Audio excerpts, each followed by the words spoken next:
Well, welcome everyone, and welcome Professor Firouz Gaini to this exploration of a Faroese phenomenon, this a phenomenon that young people in the Faroe Islands seem to be very attached to the islands today and are returning, boosting the population, which is, at least I hope that's what Firouz is going to tell us, which is a fascinating phenomenon.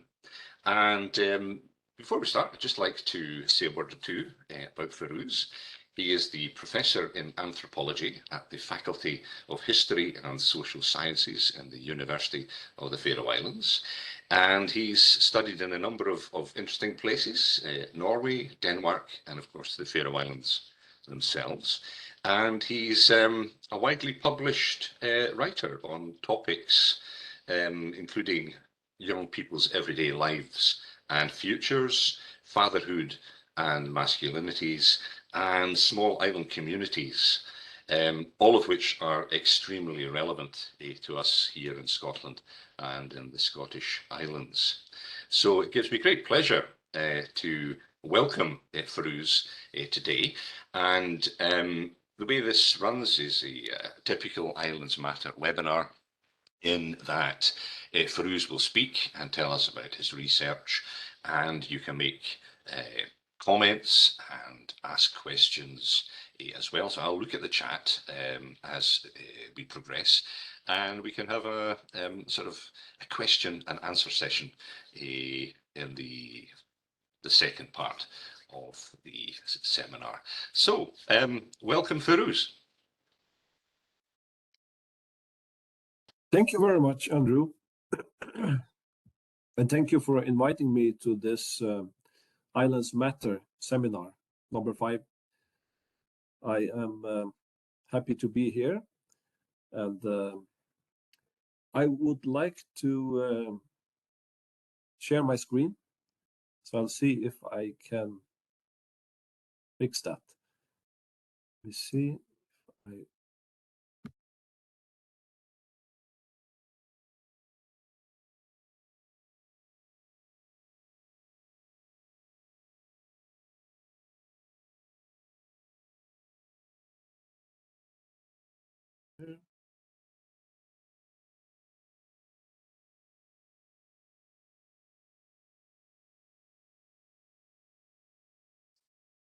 It can be a bit fiddly. The buttons are down at the bottom. There we go.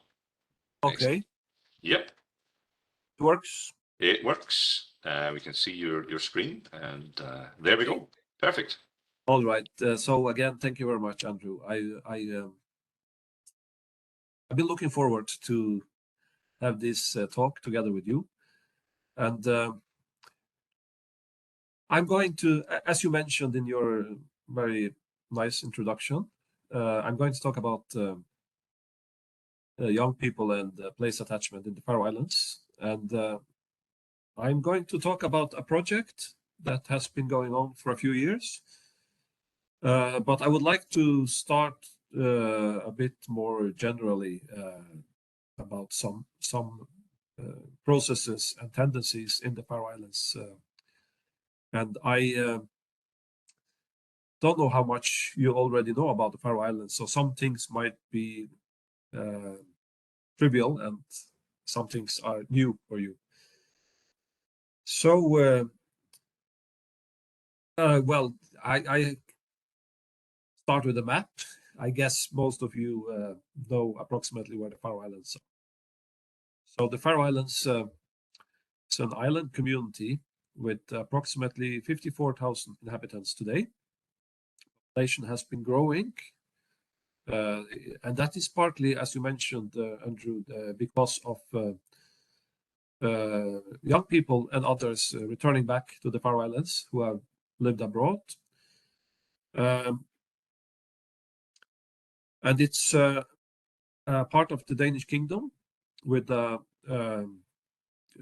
strong autonomy and independence in many different relations and sectors, and independent participation in different international associations in sports and some other areas. 18 islands in the Faroe Islands. Yeah, you can see the Greenland in red. That is because that map was based on the Kingdom of Denmark. So you can see how small Denmark and even smaller the Faroe Islands are compared to Greenland on the left. Some basic facts. Yeah, as I told you, around 54,000 inhabitants, has been growing the last years. 1,400 square kilometers land surface, and around 274,000 square kilometers if you take the territorial waters as a part of the Faroese landscape, or the Faroese land. And even if Andrew, Shetland is the closest neighbor, unfortunately, we have very limited connection to Shetland Islands these days, and Scotland, even if we historically had closer connection. So today we are mostly looking at the Nordic countries regarding collaboration and migration patterns, especially Denmark. 18 islands, 17 inhabited, and a very large fishing industry, which is for export, obviously, and where the fish farming and the salmon farming industry has been growing very much the last years. And today, as far as I remember, is representing approximately half of our fish products. Relatively few people work directly in the fisheries because of the modernization and technical advancements in the fisheries. So small-scale fisheries are slowly disappearing, you could say. And and therefore, most people are working in other businesses and other industries. Yeah, and as I am talking or trying to discuss and reflect on the place and local place and attachment, I would like to start with some quotes from the literature of the Faroe Islands, because a large part of our literature is discussing the position of the Faroe Islands, smallness versus the large communities, and the near and the far, and the small islands versus the large ocean. So it's always the scale and the feeling of being somehow remote or isolated is a very strong part of the narrative. And one of the quotations which are very often used in the Faroe Islands is from William Heinesen, from his book The Lost Musicians, where he talks about the Faroe Islands as a grain of sand in a large ball hall, dancing hall, and explains how this very small dot in the ocean becomes bigger and bigger as closer you get. And when you get really close, it's a whole universe with a lot of islands and fjords and villages and mountains. And in that way, it expands and grows.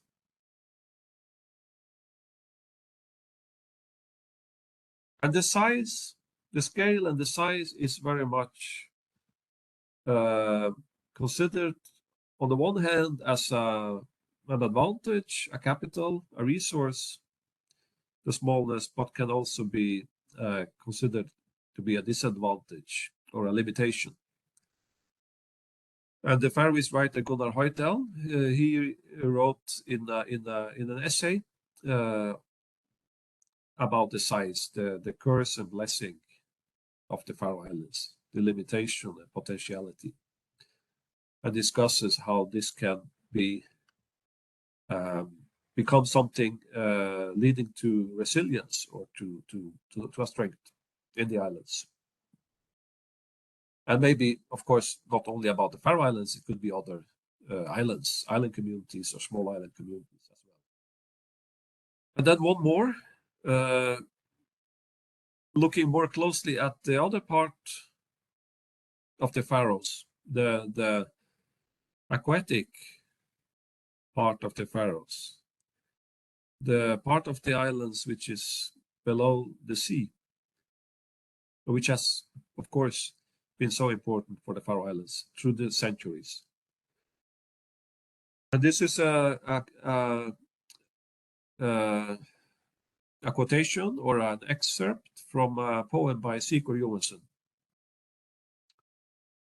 where he talks about the sea and says that what is never lifted, in my translation, what is never lifted to the surface is the best half of the Faroe land. And to explore land that the ocean covered became the life and science of the Mia Maur. So every spot where fish is swimming was attached to the Faroe land by bearings. And the Faroes expanded in scope and glory with the work and science of the Mia Maur, etc. And Mia Maur is a Faroese word for Maur is man, and Mi is a special place in the sea, which you can find by looking at two or three, usually three bearings on land. So you need the visual, to see the land, see the islands. So you can find the spot, which is usually normally a place where you can get a lot of fish, by seeing the end of one island at the same time as you can see the tip of a mountain on another island and another, and then you can, with a kind of triangulation, you could say, a traditional, you find your place in the sea to fish in. Yeah, and the sea, of course, has always been an extremely important part of life and work in the Faroe Islands, and it still is, even if there are fewer people working directly in the fisheries, and maybe also fewer people using ferry boats because of our tunnels and bridges, or even also fewer who have their own boat. Still, it's such an important part of our economy, our society, and our culture.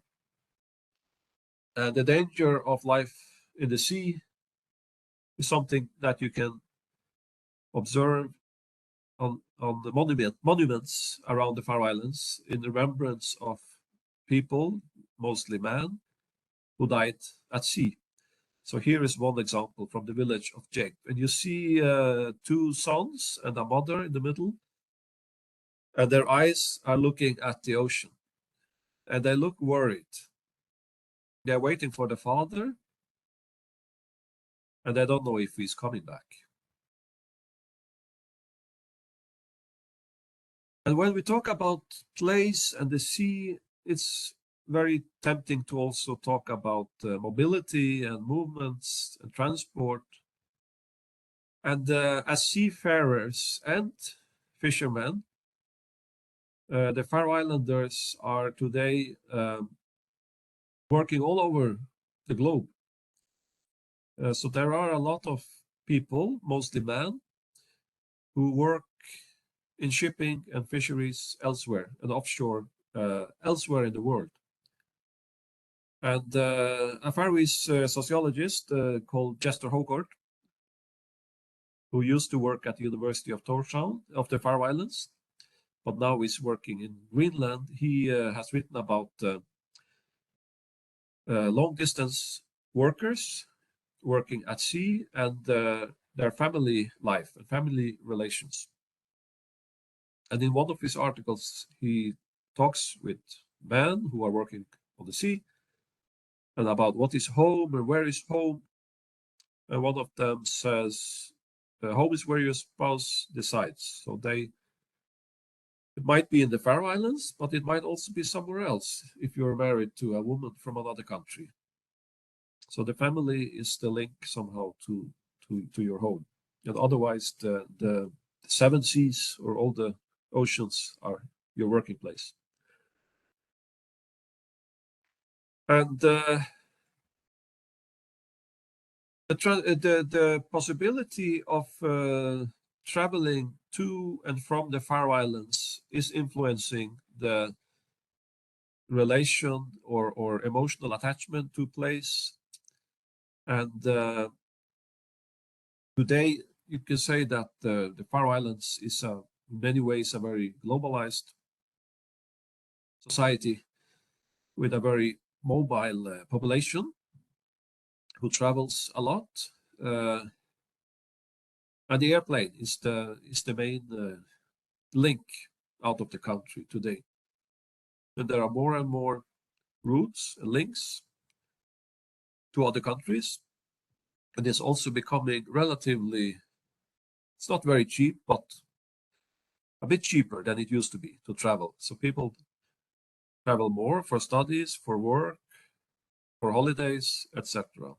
And the seafarers, the workers, the people working at sea around the world are also using the airplanes when they come home because their ship might not necessarily harbor in the Faroe Islands. And what I have been looking at in the Faroe Islands and regarding young people's identities and attachment to their home or their place has also been part of a discussion in the broader discussion in sociology and anthropology and other fields in the social sciences, where there has been a lot of thinking and theorization about place, which is based on what you could say kind of metropolitan urban perspectives, which focuses on, as for example, in these quotes from Sigmund Bauman, the fluidity, the kind of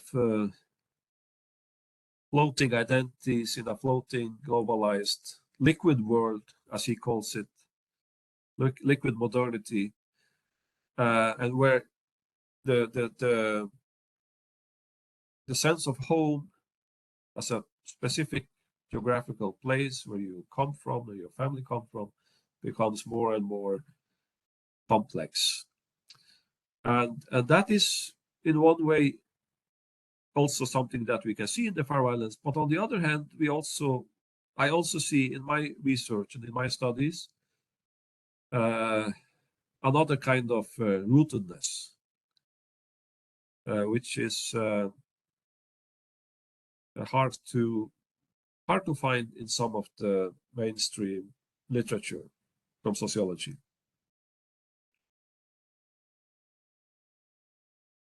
So roots, or the sense of having roots and a connection to a place, is not necessarily something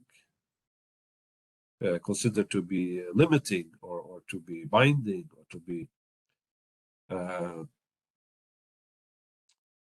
fixing you to a place and limiting your flexibility, which I will get back to. Yeah, and another part of the discussion about place in the Faroe Islands is also, one thing is the relation between the Faroe Islands and the outer world, the larger world, and the connection. But it's also changes in the Faroe society internally, transportation and mobility within the Faroe Islands. And where very ambitious kind of futuristic projects in the infrastructure are making the archipelago more and more becoming into a one island or one city. So bridges and tunnels connecting islands so that people can drive faster and smoother in and out of the capital, and somehow it's a kind of continentalization of an island community. So there are fewer and fewer ferries, and the road traffic and automobility is getting more and more important. And the Faroese National Institution for Infrastructure Projects and Buildings, they make projections and strategic plans where they have, like in this map that you can see on this slide, they try to explain how you keep getting faster and easier travel to the center, which is the capital, from the smaller and remoter islands,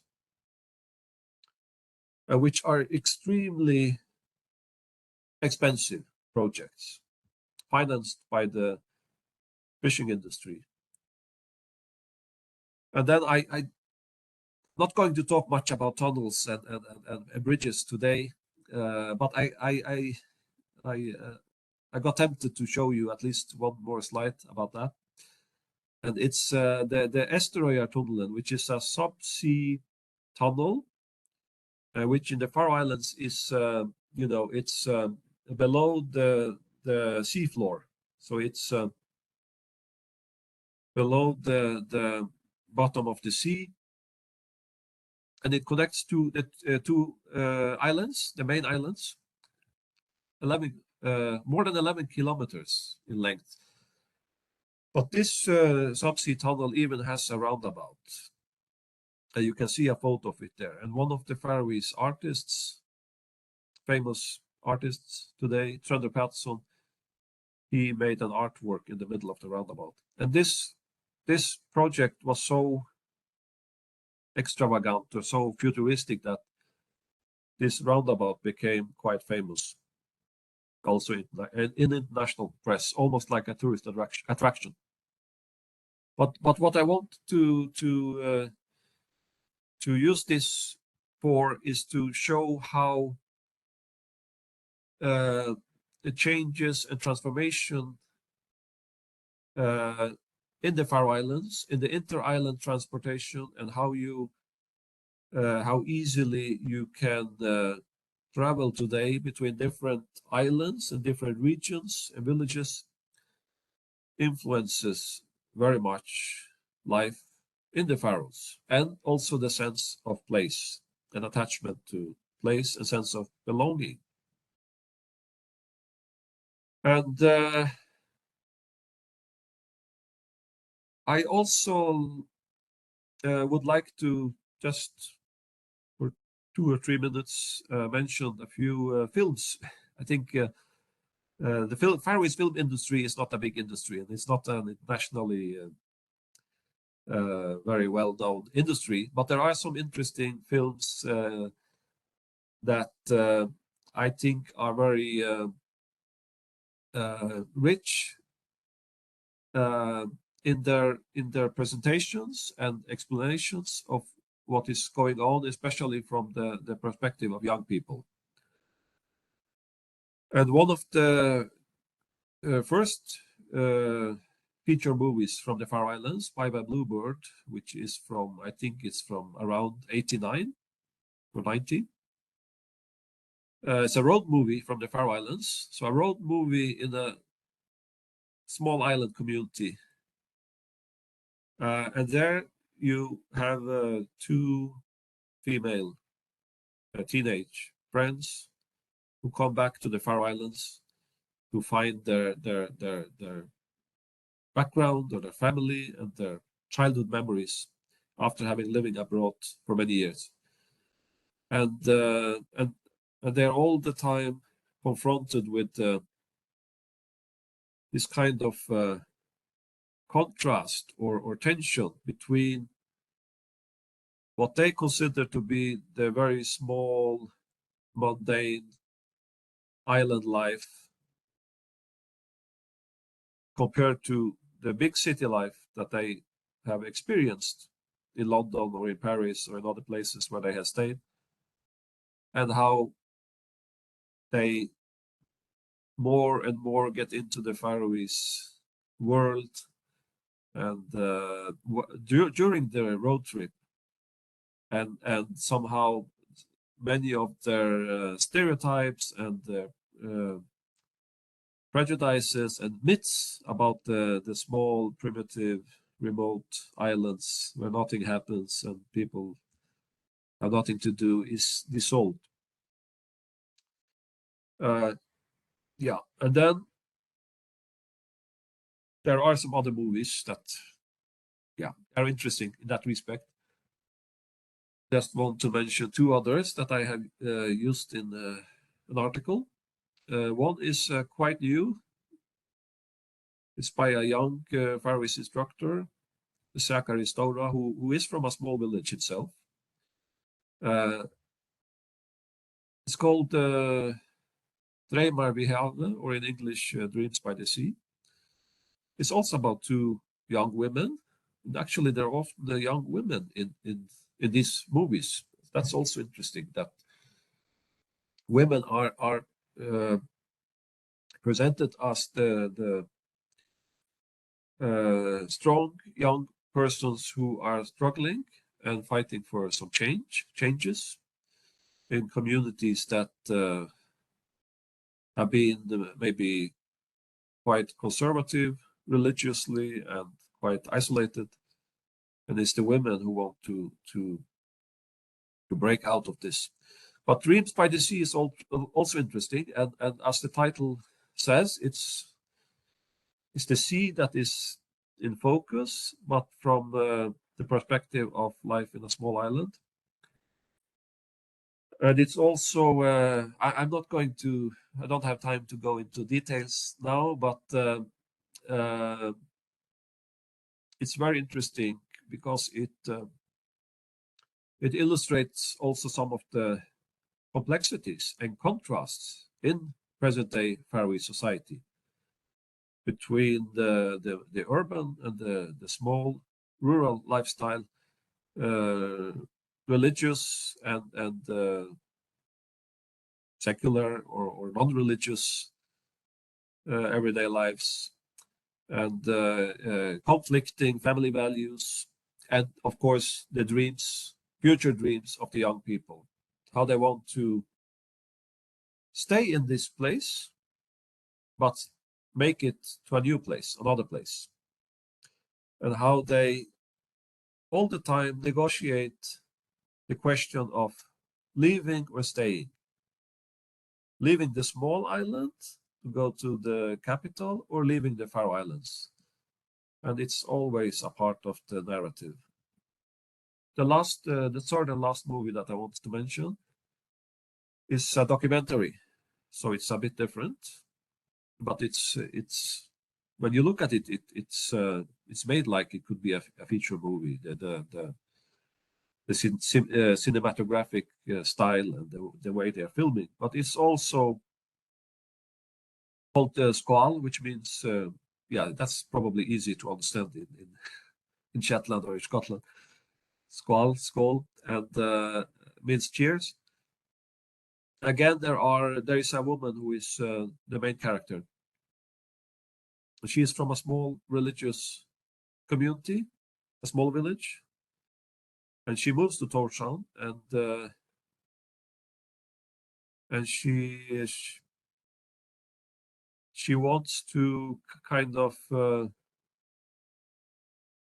not to leave, she's not rebellious. She doesn't want to leave all her, her old life behind, but she wants to open up new discussions in the Faroe Islands about sexuality, about alcohol, about religion, about life today. So it's also an interesting movie regarding the questions about place, which I studied in my research, because it shows how young people represent a kind of silent struggle. So they won't, they won't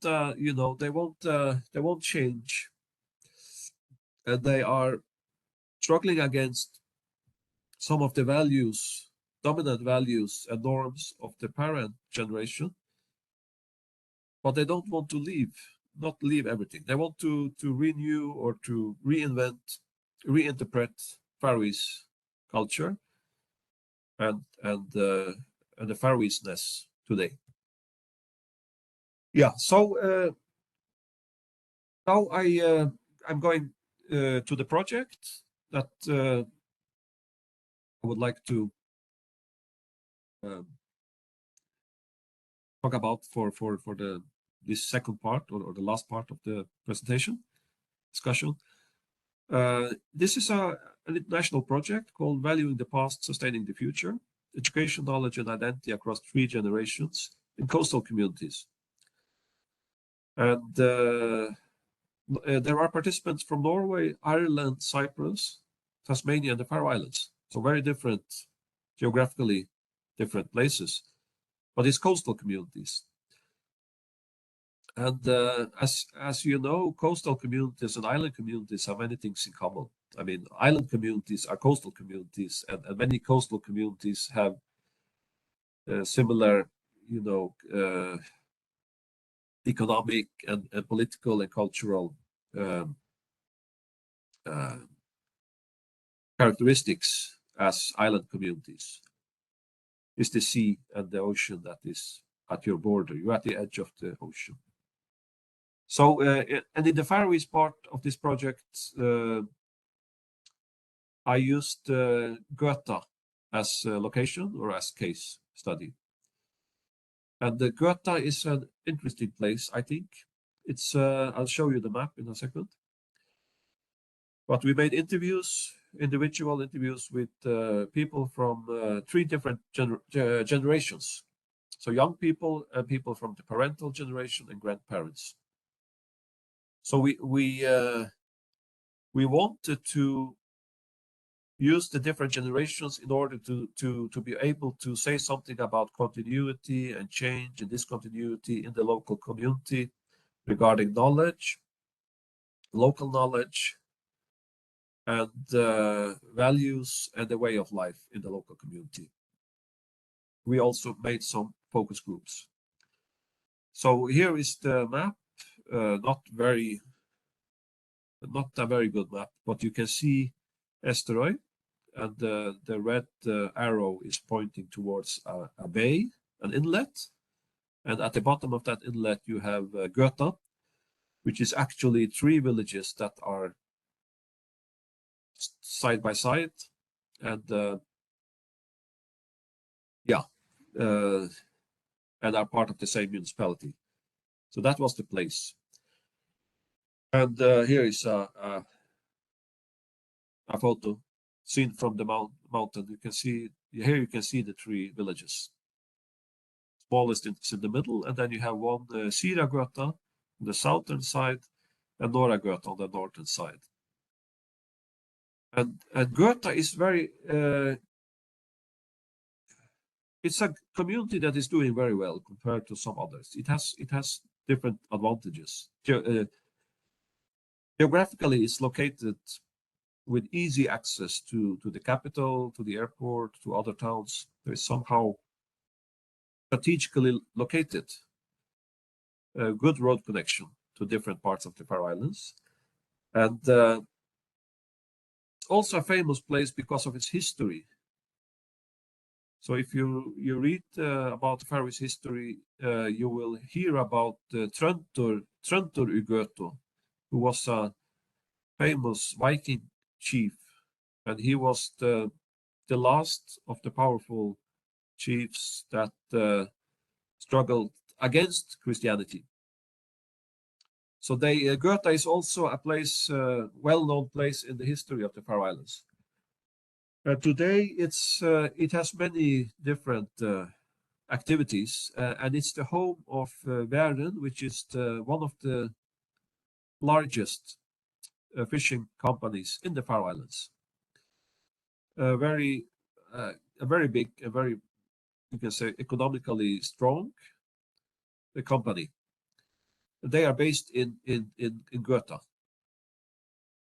And concerning the young people, you also have the music festival, which has become quite famous, called G Festival, which is every summer, which attracts people from many countries. And one of the reasons why the music festival is located in Goethe is because Goethe is also well known for its talented, musically talented people. It's been for a long time a place with strong singing and music traditions, both traditional and modern, popular. So, for example, Ivar, who is one of our most famous singers, she is from Goethe also.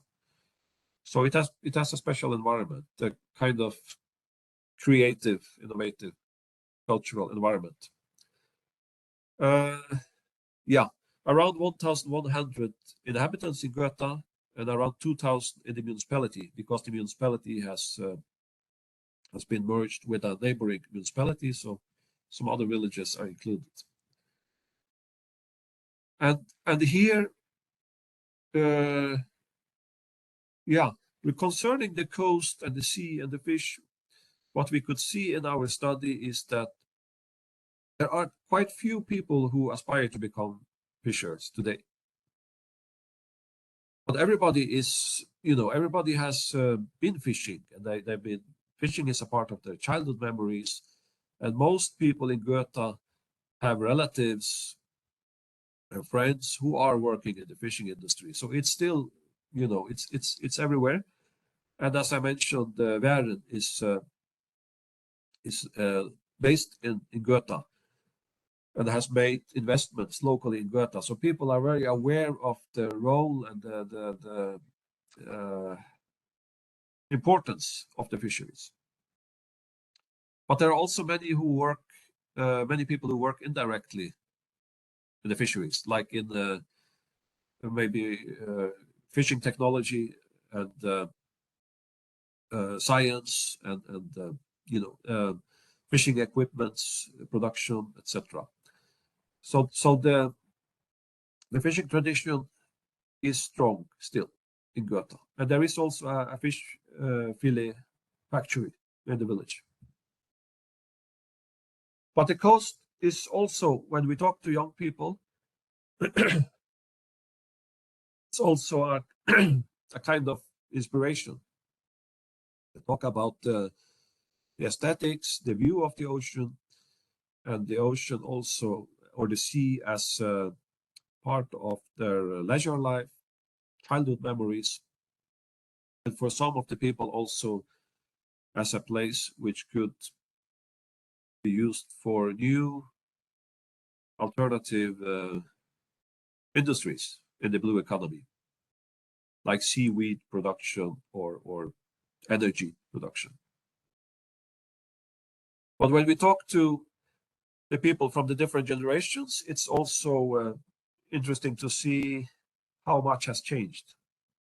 One of the grandfathers who talked very positively about the youth generation and the educational ambitions of the young people, he felt that this was something very different from what he remembered. He says, the only university that I have gone to is a workman's shed, but which offered broad knowledge about family relations, politics, and all kinds of discussions. That's where he got his knowledge.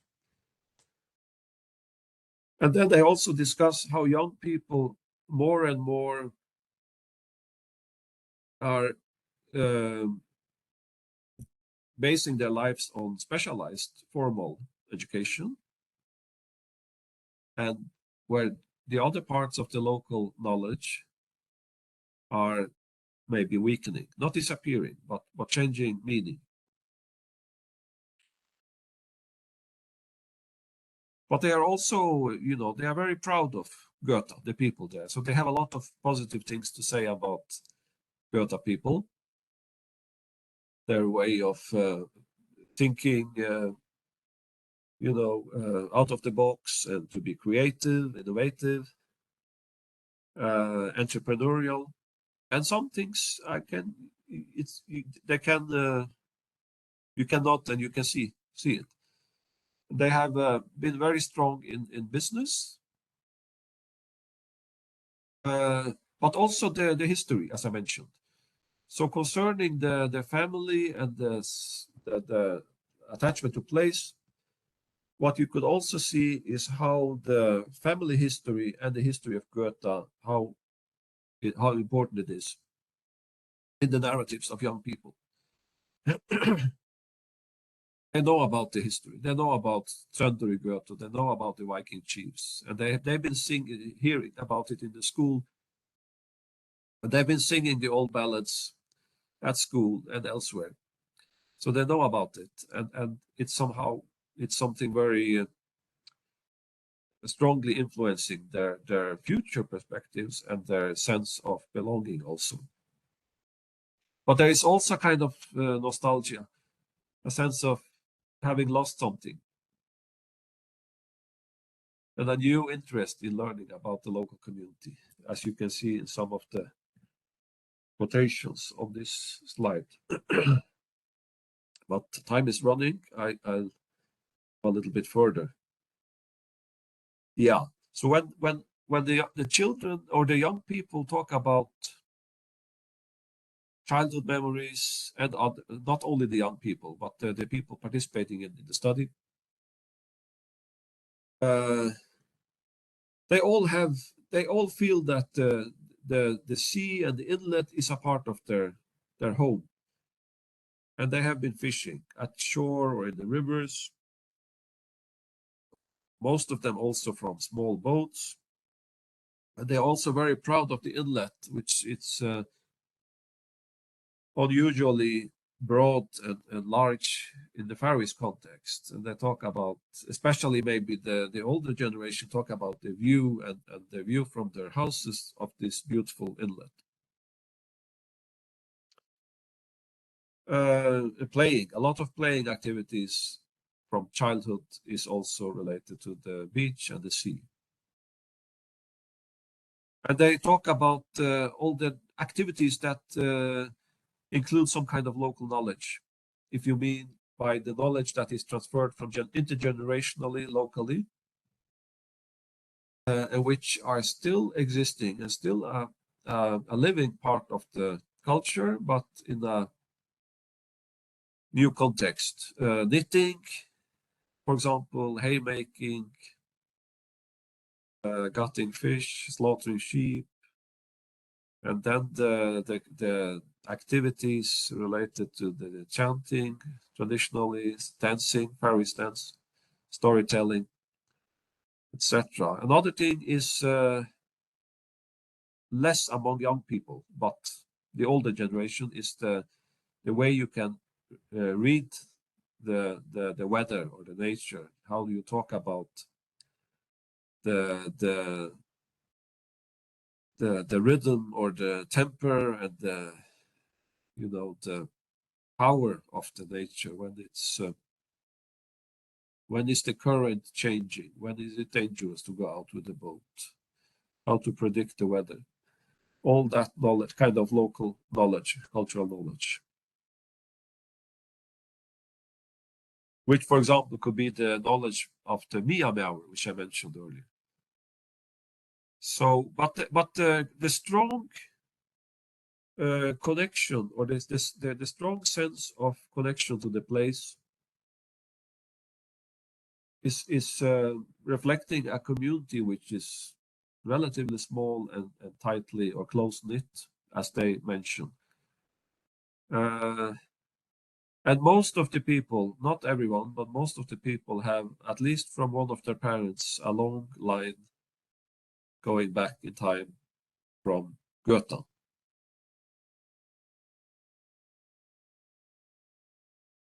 It's peaceful, it's safe, but at the same time, the most young people are not sure if that they are going to stay. They love the place and they feel it's safe and they have their family there. But they, they know that educational and career aspirations and plans might force them to leave. So what Goethe can, what the information or the data from our study can help us to do is also to rethink different issues or different images of the island community and islanders and the role of the fisheries, which continues to be so important, even if there are fewer and fewer people working directly in the fisheries. And the way the young people also connect the local community, the home, to a global world of opportunities, which also can be related or connected to the seafaring traditions, the coastal, the life on the coast. And also the center periphery dimension, as Goethe is not it's not a very big place, but still it has a strong economy.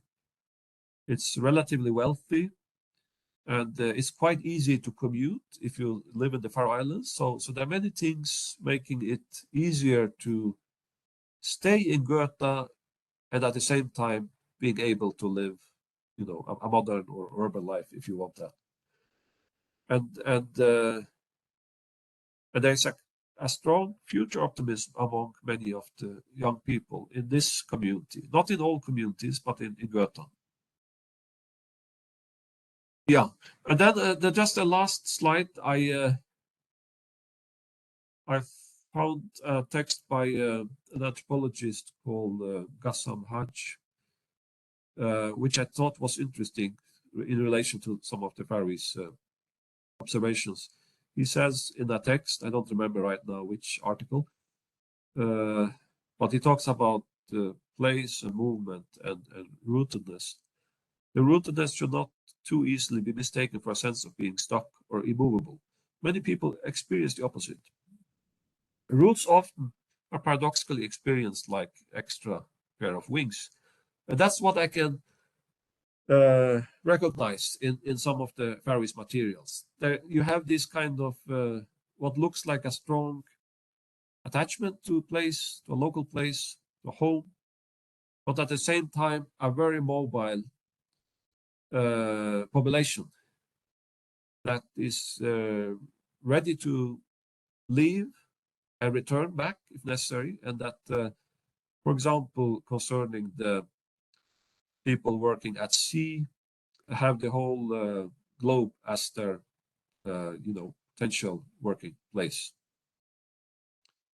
Yeah, I think I should stop here. I already talked too much. Thank you. Not at all. Thank you very much, Firouz.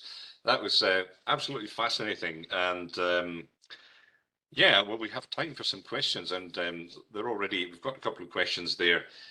But before I just direct you to those, I just wondered, I've just got one myself. You mentioned Goethe being a traditional community, but it has such good links. So you can live in Goethe and maybe work in Torshavn, so you can have your rooted bit and then your urban bit. So how important do you think it is for say, an archipelago to have a modern urban centre that young people can experience everything they might experience somewhere else, but within their own home community? Yeah, I would say I would say it's very important, and of course that there might be local variations on regarding the need, but definitely, and looking at the Faroe Islands, I think that has been so important, and has led to the population increase, and made so many Faroe Islanders highly educated and experienced Faroe Islanders who have been abroad decide to return back to the Faroe Islands is that they feel that they can return back home to the island community, the small island community, archipelago, and they're still they are still able to live what you can call more modern or a life with access to services and technologies, etc., associated with a modern life. And you can see it, for example, among villagers who maybe have left and studied maybe in Denmark, and then they decide to move back to the Faroe Islands. They want to get back to the Faroe Islands, and they want their children to get a Faroe schooling, but then they often move to maybe to Tórshavn.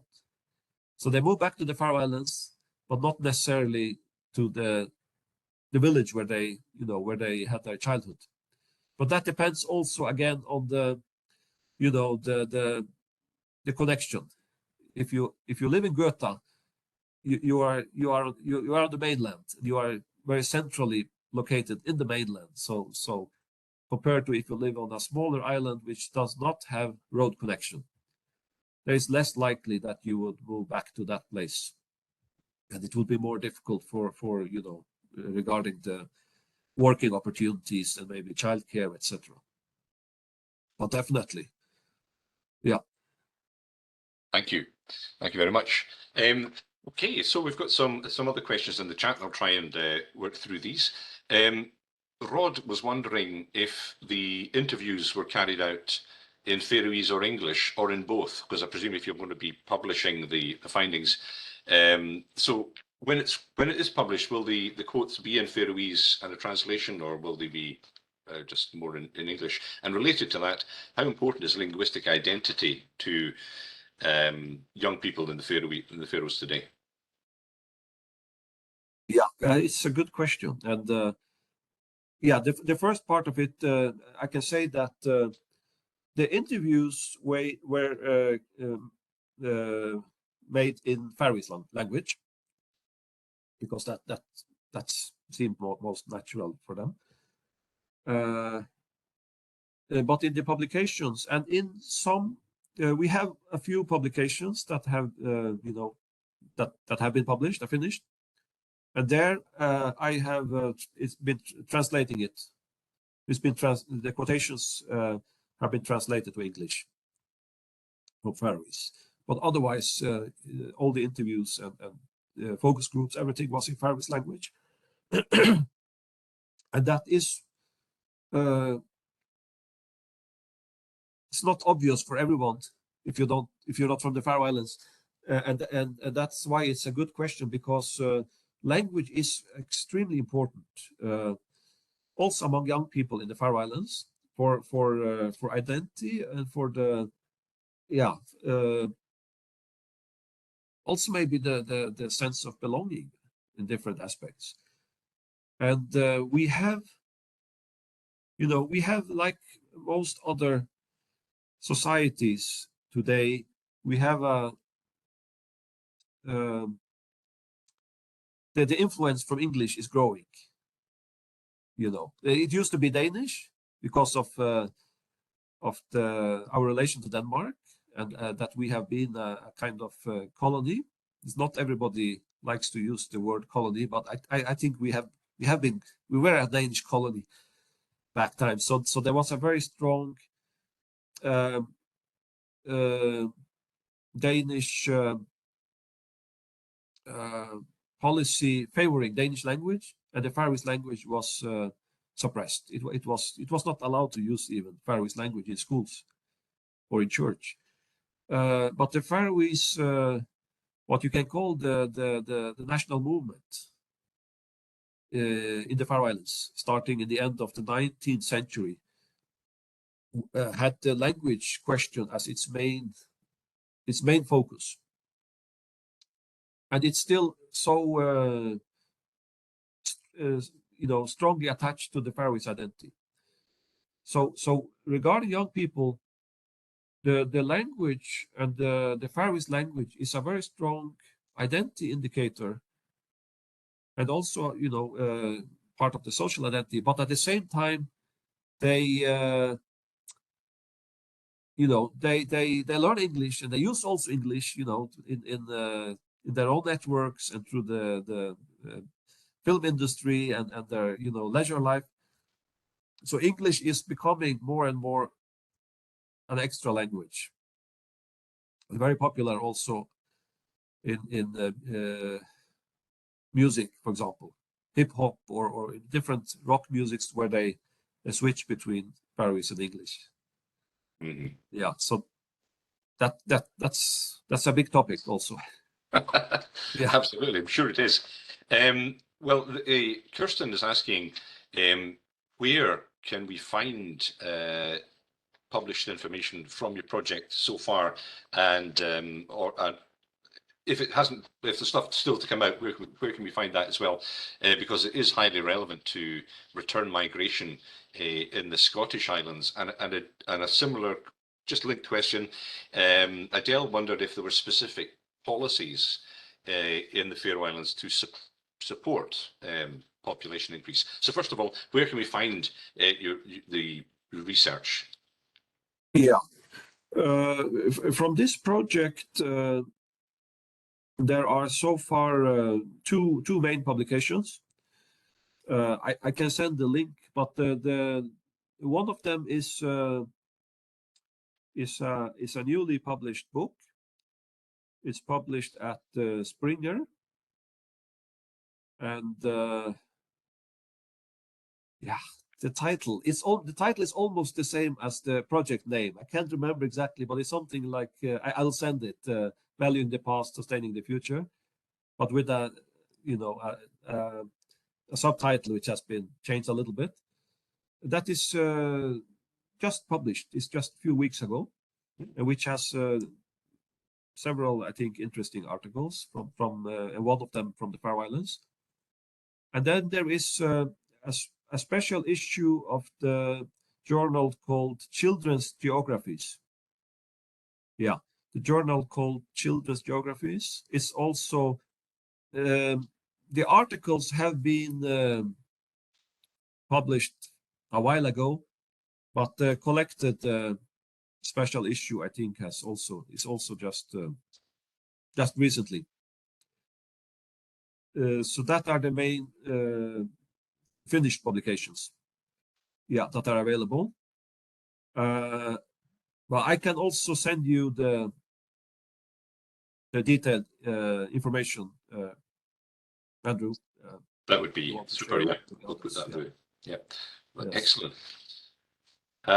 Yeah, and well, I think if we could just just finish off with Adele's question: have there been specific policies pursued by the Faroese government to encourage return migration? Yeah. Not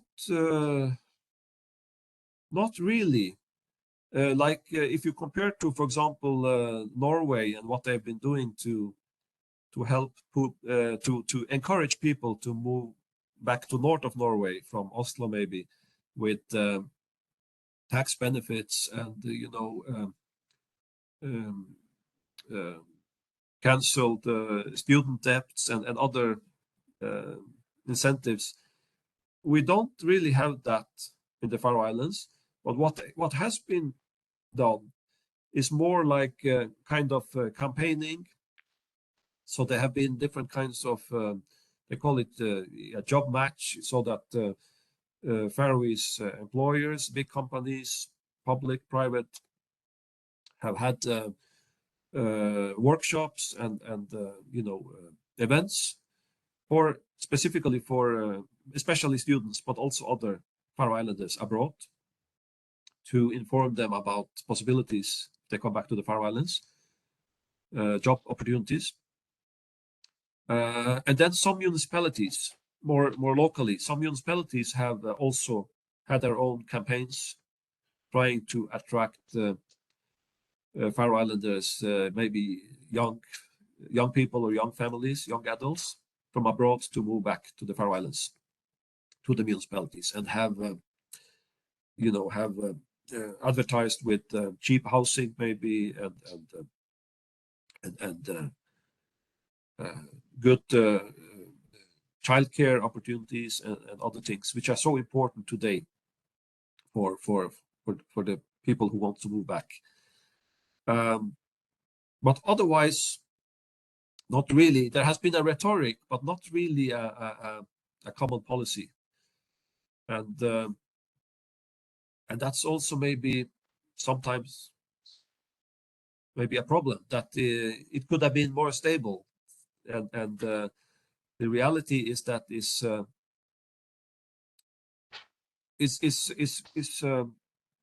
people are moving in waves. So when the economy is weakening and the unemployment rates are growing, you also lose a lot of people.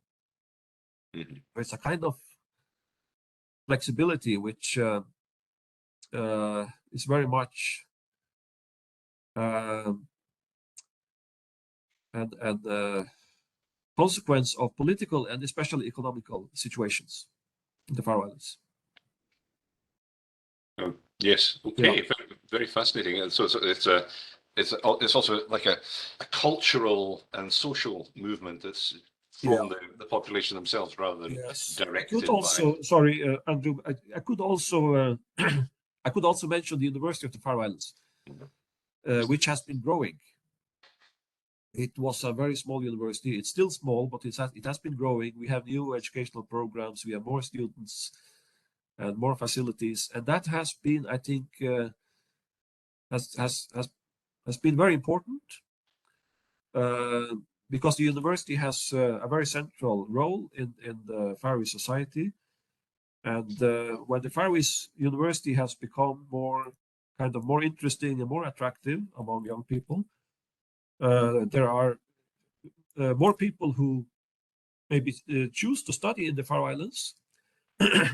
That's one thing, but it also influences the general feeling of what is going on in the Faroe Islands. So they, people who are not going to study at the University of the Faroe Islands, they feel that, okay, this is, we have this institution which reflects some modern social infrastructure in our society. So the university, I think, has had a very important role also, and the investment in the university by our government. Absolutely, that's a very important point, and that's why we like to have our University of the Highlands and Islands represented in the different islands of Scotland as well. So thank you for pointing that out, Firouz. And thank you very much indeed for a really fascinating talk. And I don't know if you've been able to follow the chat, but lots of people were thanking you and also saying they wish the session was longer. So we might have to have a part 2 at some point. And from the Shetland perspective, it's extremely interesting to see what's happening just sort of out that way. And one of your first slides that you put up really brings home a dichotomy between your island group and the one that I'm living in. We have 23,000 people, and we're trying to maintain that. You have 54,000. So, and in the 19th century, there were far more people living in Shetland than there were in the Faroe Islands. So there's been a phenomenal demographic shift, and we need to learn more from you about how to do that. So thank you very much indeed. I don't know what you'll be doing for the rest of the afternoon, but you can sit and relax now. That was extremely well appreciated talk. So thank you very much indeed. Thank you very much, Andrew, and thank you for reaching out to us in the Faroe Islands. I hope there will be more connection between the Shetland and the Faroes, also in academia in the future. You can bet on it. Thank you very much.